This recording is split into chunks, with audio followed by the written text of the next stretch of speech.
Hola a todos. Muchas gracias por ver este video.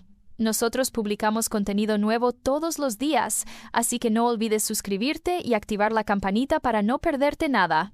De verdad, agradecemos mucho tu apoyo. Parte 1. La lluvia caía con fuerza sobre las calles estrechas de Málaga, golpeando los balcones de hierro y arrastrando el olor a sal del mar. Entre los charcos y la gente corriendo con paraguas rotos, una figura avanzaba sin mirar a nadie. Era Elena. Tenía los ojos enrojecidos y las manos temblorosas, como si intentara sostener algo invisible que se le escapaba.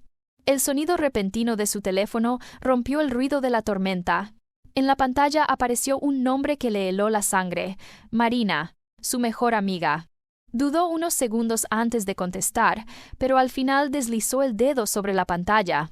¿Dónde estás?, preguntó la voz al otro lado, firme pero cargada de algo que Elena no podía descifrar. Elena abrió la boca, pero no salió ninguna palabra. Solo se escuchó su respiración entrecortada, mezclada con el golpeteo de la lluvia en el auricular. Y entonces, como si la memoria hubiera decidido traicionarla en ese instante, un recuerdo la atravesó de golpe. Un beso. Rápido, inesperado, imposible de borrar. El silencio de Elena fue más revelador que cualquier explicación. Marina repitió su pregunta, esta vez más despacio, como si intuyera que algo había cambiado de manera irreversible. Elena miró hacia el cielo, cerró los ojos y dejó que la lluvia cayera sobre su rostro. No sabía qué responder, no sabía cómo empezar. Solo sabía que aquella llamada sería el principio de un camino sin retorno. Y mientras el semáforo cambiaba de color y los coches pitaban con impaciencia, ella se quedó quieta en medio de la acera, atrapada entre la tormenta y una verdad que todavía no estaba lista para decir en voz alta. Parte 2. Una semana antes de aquella tormenta, todo parecía tranquilo. Elena estaba en su pequeño piso del centro, repasando unos apuntes cuando sonó su móvil. Era un mensaje de voz de Marina. La escuchó con atención. Su tono era más suave de lo habitual, aunque se notaba una preocupación escondida. Mi padre sigue convaleciente después de la operación, decía. No quiero que estés solo tantas horas. Confío en ti más que en nadie. ¿Podrías acompañarlo algunas tardes? Elena dejó el bolígrafo sobre la mesa. No era la primera vez que Marina le pedía favores, pero esta vez la petición pesaba distinto. Había en su voz algo que parecía una súplica. Cuando se vieron en una cafetería junto a la Plaza de la Merced, Marina le tomó la mano como si necesitara asegurarse de su respuesta. No es solo por la ayuda práctica, Elena. Es que él necesita a alguien que le hable, que le escuche, alguien en quien pueda confiar. Elena asintió, casi sin pensarlo. El dinero extra le vendría bien, pero lo que más la convenció fue la mirada de su amiga. Una mezcla de cansancio y cariño que no dejaba espacio a la negativa. Unos días después, Elena subió al autobús con destino a la casa de don Javier, en la avenida de Pries, frente al mar. Se sentó junto a la ventana y observó cómo la ciudad se iba transformando, del bullicio del centro a las fachadas señoriales que miraban al Mediterráneo. Mientras el vehículo avanzaba, sintió una extraña inquietud en el pecho, como si algo importante estuviera a punto de suceder. Se mordió el labio y murmuró para sí: «Espero no arrepentirme». El sonido de las olas apareció en el horizonte justo cuando el autobús frenó. El viaje apenas comenzaba, y Elena no lo sabía, pero nada volvería a ser igual. Parte 3. La primera vez que Elena llamó al timbre de la casa de don Javier, sus manos estaban frías. La puerta se abrió lentamente y apareció un hombre mayor, en bata, pero con una presencia que imponía. No era el retrato de fragilidad que ella había imaginado, sino alguien con mirada viva, casi desafiante. «Tú debes de ser Elena», dijo él, con una sonrisa ligera. «Pasa, la casa siempre parece demasiado grande cuando estoy solo». El salón olía a libros antiguos y a madera encerada. Desde el ventanal se veía el mar golpeando contra las rocas, un paisaje que parecía no cansar nunca.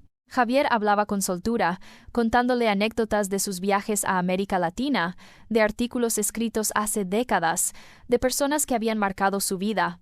Elena lo escuchaba con atención. No sabía si era la cadencia de su voz o la manera en que describía cada recuerdo. Pero todo parecía envolverla en un ambiente inesperadamente íntimo. Hubo un silencio repentino, corto pero intenso, Y en medio de ese vacío surgió un beso, breve, desconcertante, como un error compartido. Ambos se apartaron al instante, fingiendo que nada había ocurrido. Javier tosió suavemente y retomó su relato como si nada hubiera interrumpido la conversación. Elena, sin embargo, apenas podía concentrarse. Su mente repetía aquel instante una y otra vez. Cuando se despidió, la lluvia ligera ya caía sobre la avenida. Caminó hacia la parada del autobús sin mirar atrás, con el corazón acelerado y una pregunta que no se atrevía a formular en voz alta. ¿Qué estaba empezando a nacer allí? La puerta de la casa se cerró tras ella, pero la sensación de no haber comprendido del todo lo que había ocurrido la acompañó hasta que subió al bus. Parte 4. Los días siguientes se llenaron de rutinas que pronto dejaron de parecer rutinarias. Elena llegaba cada tarde con una bolsa de fruta fresca o algún libro que pensaba podría interesarle a Javier. Él, en cambio, la recibía siempre con una mezcla de gratitud y una chispa de picardía que ella intentaba ignorar. Una tarde encontró sobre la mesa del salón un pañuelo de seda claramente femenino. No era de Marina. Javier notó su mirada y sonrió con calma. Una amiga lo olvidó hace unos días. Ya sabes, la gente viene a visitarme de vez en cuando. Elena no dijo nada, pero aquella explicación no disipó la incomodidad. En el ambiente flotaba un secreto que nadie quería nombrar. Las conversaciones se hicieron más intensas. Él le preguntaba por sus sueños, por lo que realmente quería hacer en la vida, por lo que la hacía feliz. Ella respondía con sinceridad, sorprendida de su propia apertura. Era como si, en esa casa frente al mar, el tiempo se suspendiera y ambos pudieran hablar sin máscaras. Una tarde, mientras la lluvia golpeaba los ventanales, Javier se acercó demasiado mientras le mostraba unas fotos antiguas. Elena sintió su respiración, el roce apenas perceptible de su hombro. Todo duró unos segundos, pero fue suficiente para que la tensión se instalara entre ellos como un tercer invitado invisible. Cuando Elena se fue aquella noche, caminó más despacio de lo habitual, consciente de que estaba entrando en un terreno incierto. Se prometió mantener la distancia, pero en el fondo sabía que era una promesa difícil de cumplir. El mar rugía con fuerza, como si quisiera advertirle de algo que aún no lograba comprender. Parte 5. Elena intentaba convencerse de que todo seguía bajo control, pero la realidad se encargaba de mostrar lo contrario. Una tarde, al salir de la facultad, recibió un mensaje inesperado de Javier. «Hoy el mar está precioso. Deberías venir a verlo». Dudó unos minutos, consciente de lo que significaba aceptar aquella invitación. Finalmente tomó el autobús, con el corazón latiendo más rápido de lo normal. Al llegar, la casa estaba más iluminada de lo habitual, y en el comedor había 2 copas servidas. Javier la recibió con una serenidad que solo aumentaba la confusión de Elena. Hablaron de trivialidades, de películas viejas, de viajes que nunca harían. Sin embargo, bajo esas palabras flotaba un silencio cargado, imposible de ignorar. En un momento inesperado, cuando se levantó para recoger los vasos, él rozó su mano.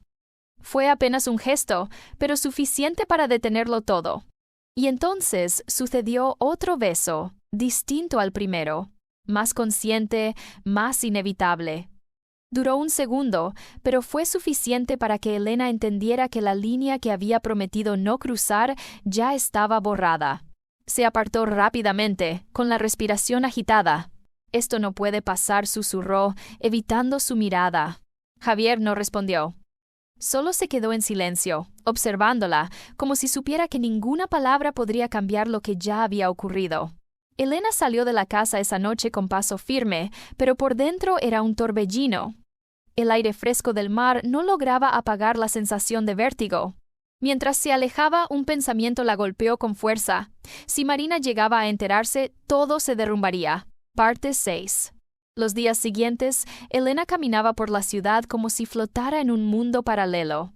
Cada esquina, cada café, cada callejón parecía recordarle lo que había sucedido. Pero no era solo el recuerdo de Javier, era la sensación de que todo se movía demasiado rápido y que cualquier decisión podía cambiarlo todo. Una tarde, mientras miraba el horizonte desde el puente que cruzaba el río, recibió un mensaje de Marina. «Tenemos que hablar. Ahora». Su corazón se detuvo. El tono de la amiga era serio, urgente. Elena sintió un nudo en el estómago, pero sabía que no podía evitarlo. Se encontraron en el parque, bajo los árboles que ya mostraban los primeros signos del otoño. Marina estaba silenciosa al principio, observando a Elena con una mezcla de tristeza y confusión. «Sé lo que pasó», dijo finalmente, con voz temblorosa. «No esperaba esto de ti». Elena abrió la boca para responder, pero ninguna palabra salió. Todo lo que había sentido, cada duda, cada culpa, se concentró en un instante. Mientras tanto, Javier la llamaba con insistencia, sin saber que su mundo estaba a punto de colapsar de otra manera. Elena dio un paso atrás, y por un momento pareció que el tiempo se detenía. Las hojas caían alrededor de ellas, como testigos silenciosos de un secreto que ya no podía mantenerse oculto. Y entonces, en medio del parque, sin ninguna confrontación violenta ni palabras duras, ambas comprendieron algo. Nada volvería a ser igual.